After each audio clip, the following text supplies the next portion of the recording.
मालदीव और भारत की दोस्ती काफी पुरानी है।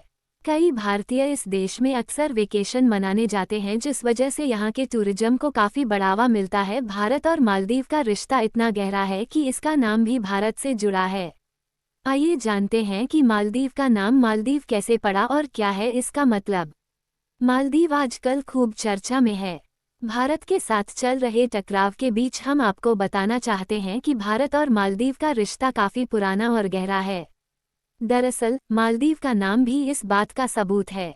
आइए आज ये जानते हैं कि मालदीव का नाम कैसे पड़ा और क्या है इसका भारत के साथ संबंध। दरअसल मालदीव का नाम संस्कृत से आया है। ये नाम संस्कृत के शब्द मालाद्वीप यानी द्वीपों की माला से आया है। इसके अलावा ऐसा भी माना जाता है कि मालदीव के नाम का माल मलयालम भाषा के माला से आया है, क्योंकि यह कई द्वीपों के समूह से बना है, इसलिए इसे द्वीपों की माला कहा जाता है। जैसे एक माला कई मोतियों से मिलकर बनती है, वैसे ही ये देश कई द्वीपों के समूह से बना है, इसलिए इसे मालदीव कहा जाता है।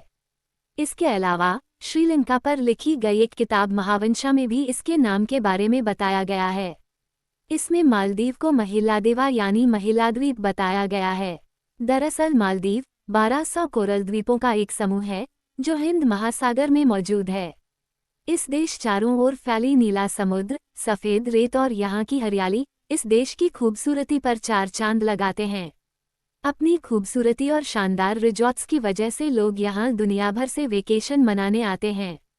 टूरिज्म मालदीव की अर्थव्यवस्था का अहम हिस्सा है। यही वजह है कि इस द्वीपों के देश को उसी तरह से विकसित किया गया है कि वे टूरिस्ट अट्रैक्शन बने।